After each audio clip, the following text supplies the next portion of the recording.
minute ago. Right now I'm living a debt-free life, and I hope it stays that way. For the most part, I've been living debt-free. Since I paid my property off in Maine, I had to go into debt a little bit to buy this truck that I currently have, but that's paid off, has been paid off for over a year now. So the only money I'm really paying out right now is child support. I have about another year left of that. But because the rest of my life is really simple, and I am definitely being overcharged on that because they based it on my best year of earnings. I'm not earning that much right now, so I'm getting way overcharged because they rig it so that they base that on your best year of earnings, so that you have to pay out the most money every month. So in spite of that, that is a little bit restrictive, but at least it doesn't sink me financially. Because the rest of my life is very simple. I don't have any other debt, so it doesn't really bring any hardship on me to have to pay that. But I would be a lot freer if I didn't. That is by far right now my biggest expense is child support. It dwarfs all my other expenses, other than my insurance for the truck and everything. Even that is less than my child support.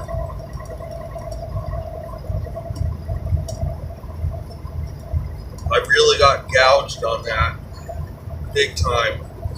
20% or more for just one child, I think, is getting gouged.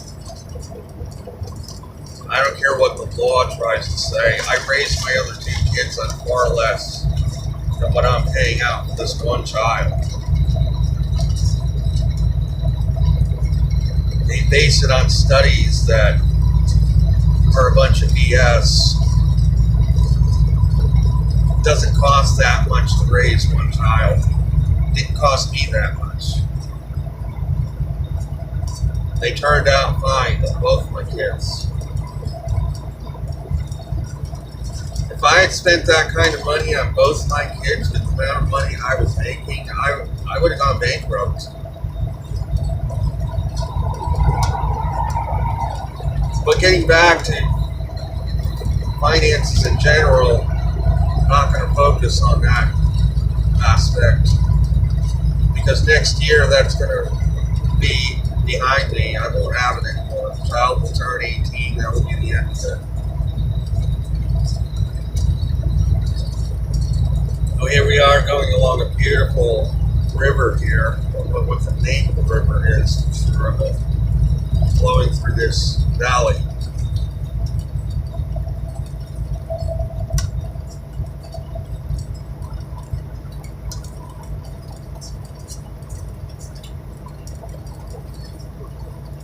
But getting back to what I was originally talking about, how most people, or many people,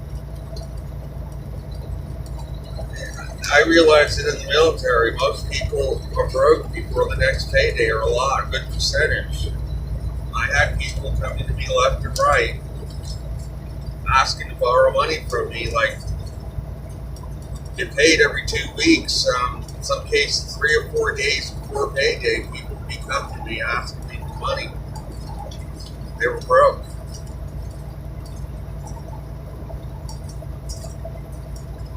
And it goes on through people's lives.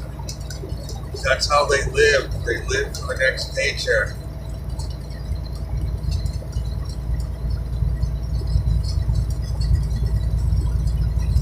Is that really how we're meant to live? Just waiting for our next paycheck, only to spend it all. Yes, in many cases, we do get paid just enough to get by. But in many more cases, many people, the more money they make, the more they're going to go out and spend. So it's an endless cycle of You get $200 in your hand, $200 the next 10 minutes is gone. You don't get to keep any of it. Pay it all out to your bills. That's it, you're broke again. You didn't save any of it, you didn't put any of it away.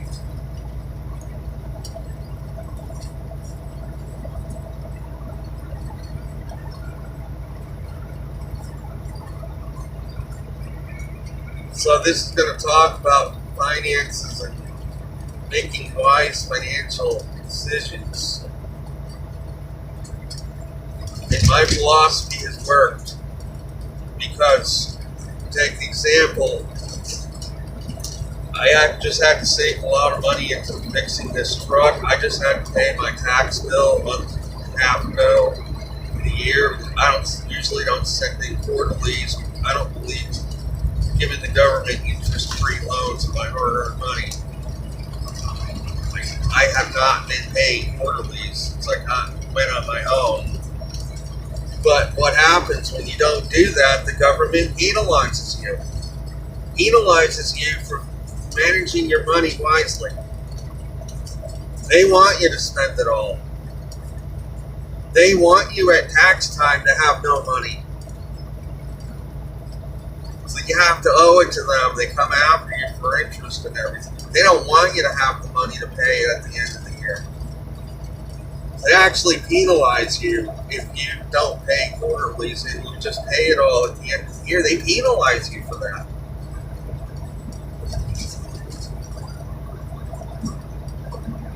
Which makes no sense to me. Because I manage my money wisely enough to have it saved at the end of the year to pay, I get penalized. To me, that's a better way to do it because then you're paying an accurate amount the first time around. You don't overpay, you don't underpay, you pay just the amount of your taxes that you owe. If you do it quarterly, it's all estimates. You don't know how much money you're exactly going to make, especially if you're self-employed. You don't know exactly. You could do really lousy one quarter, really great the next.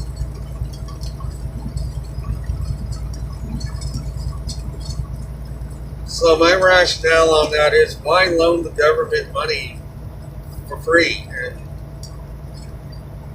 why do that? Getting back to managing finances, obviously most people spend everything they make, so they have to pay quarterly. They say to have another account for business, another account for personal, and I don't buy any of that crap.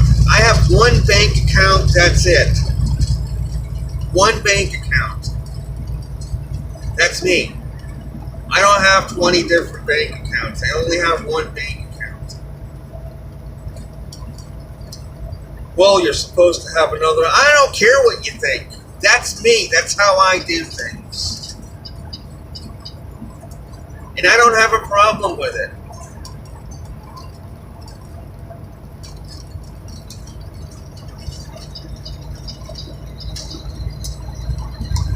It works very well for me, but that's me. That's because I know how to manage my money.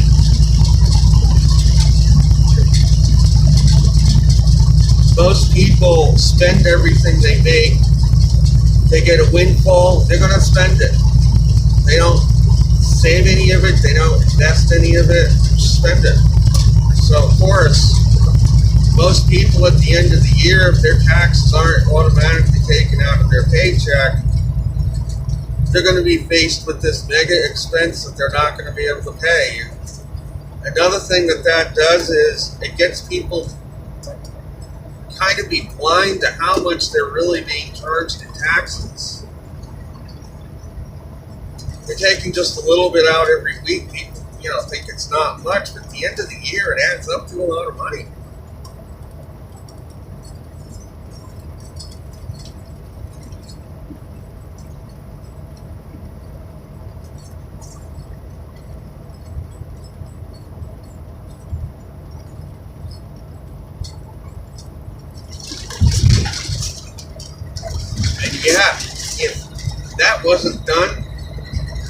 people would realize how much they're really being charged for taxes every year.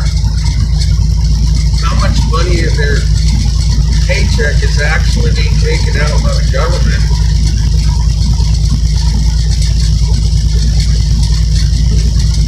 And with me, I have a double whammy of taxes and child support. When I added it up last year, it came out to 50%. I'm getting docked 50% of my pay in taxes and child support. I'm only getting half of what I'm actually making in Peterton right now.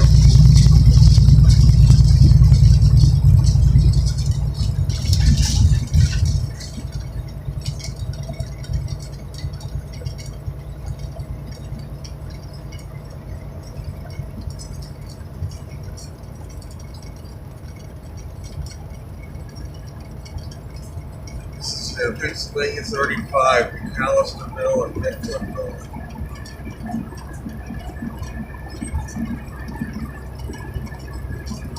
And yet, I'm still thriving financially in spite of that handicap.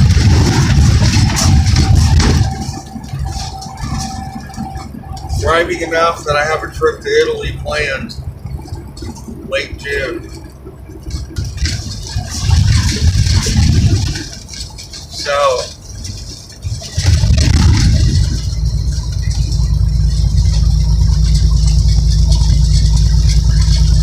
does the philosophy of spending more means you're going to bring in more really work? I think about my father who left the family with all that debt when he died last year. If I were to die tomorrow, my kids would actually inherit actual money. They would not inherit debt. I'm not in any debt. They would actually get a windfall if that were to happen to me tomorrow, or even today, or whatever. Did that happen when my father died? No. When my father died, he left the family with a large amount of debt. My mother now has to sell the home to recover that money to pay it off with. The life insurance policy wasn't even near enough to pay off the amount of debt that was owed by him. That he did not disclose all of it to the family, the rest of the family. He kept financial matters secret. And that's another thing I don't understand, is how partners keep financial matters secret from the other. You know, like the wife doesn't know what the hell the husband is doing financially. He doesn't disclose it. To me, that makes no sense.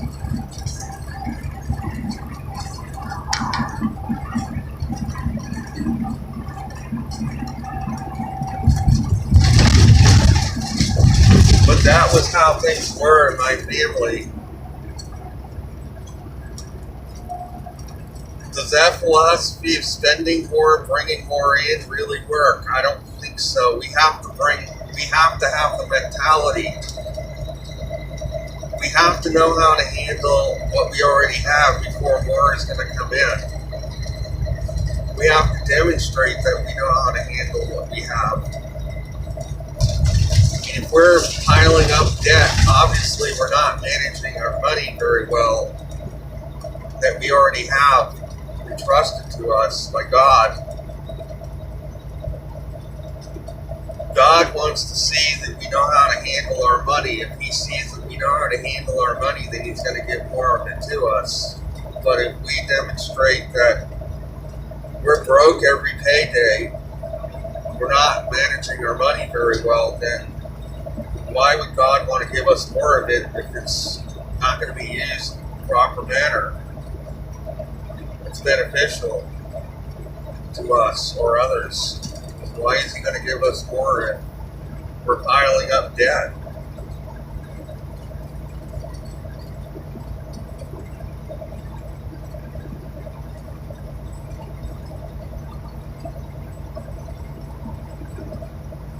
And I don't mean to bring God into this, but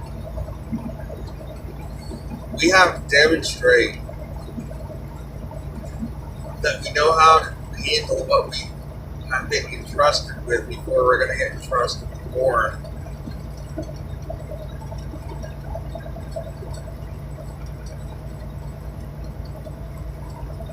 We have to demonstrate that we know how to take care of what we already have before more will be given to us.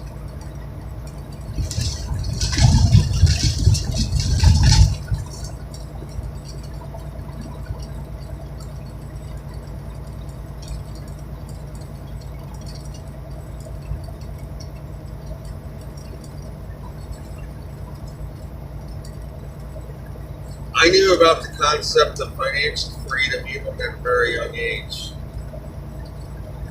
I saw how people, like I said a few minutes ago, in the military, how they would live, get paid every 2 weeks, 10 days. Most of them were already broke. I was never broke before my dad. Never happened to me. And I did go out and do some fun stuff, but I never spent my whole paycheck. And we never went broke. Personally.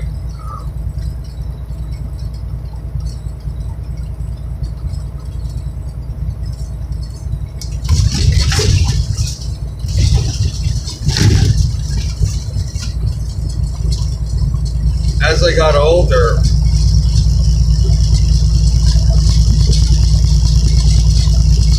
came to realize,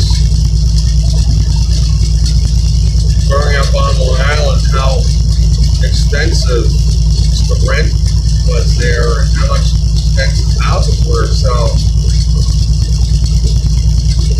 my idea was to go somewhere where because on Long Island, after I got out of the military, went back to Long Island, jobs were paying $4 or $5 an hour. Rents were like $700, $800 a month. How are you going to get an apartment at $4 an hour in Long Island? I would have been stuck living with my parents perpetually in that situation. So I thought about it. I'm going to have to leave this place if I want to get out on my own. It's not going to happen here.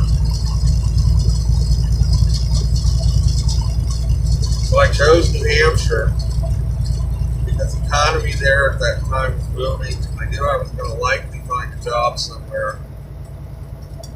But the cost of living was a lot less at that time there than on Long Island. So that same $4 or $5 an hour job there, at least I'm going to be able to afford to get a place of my own and live autonomously. I do not want to keep living with my parents. And that's what I'm saying. If decisions like that of thinking more out of the box with things, I could have very easily said, I don't want to leave Long Island, my family's here, but then I would have been stuck living with my parents for who knows how long.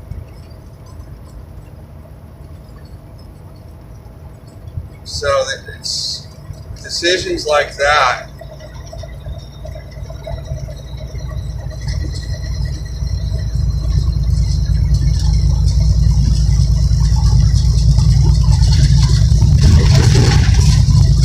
But another thing is, I never wrote out a list of nuts and bolts of a budget to follow. I never have done that either.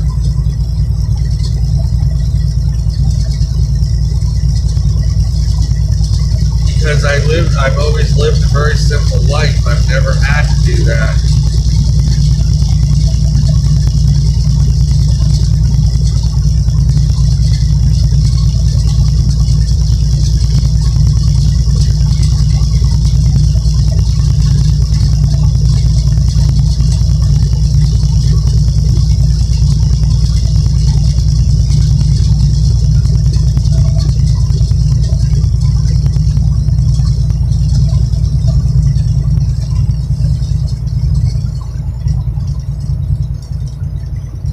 So I asked the question, if you are a person who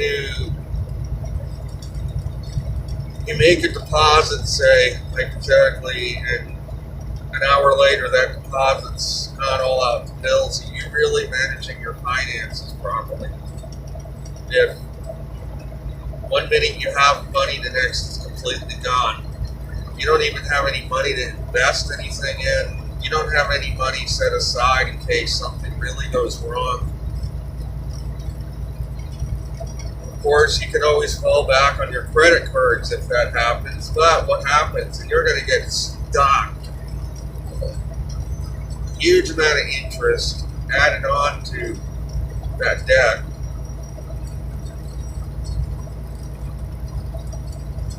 So if you make a minimum payment on a credit card, only a small amount of that money is actually paying down that debt. The rest is going to the credit card company. They're making the money on the interest. So do we really want to be in that boat all the time? Like, if we don't have any money set aside, something goes wrong, we do have credit cards, yeah, of course we can put it all on the card, but then you think about how long it's going to take to pay that back off again. You're going to be the rest of your life in bondage to debt. I call it bondage because that's what it is. You have to come up with that money every month or else.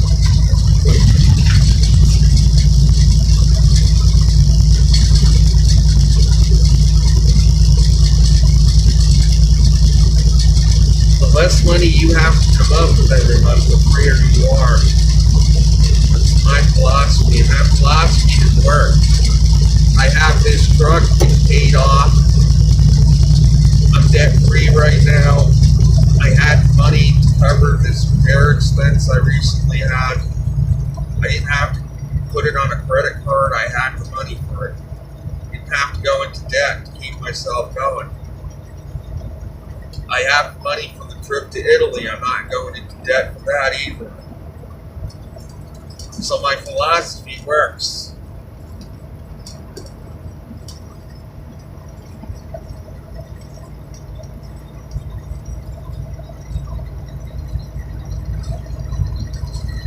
I don't really ever have to worry about, am I going to have enough money next month to cover my stuff? It's a huge load off of you when you reach that position where you don't have to really worry, well, am I going to have money for this repair bill? Am I going to have money to take this trip I want to take?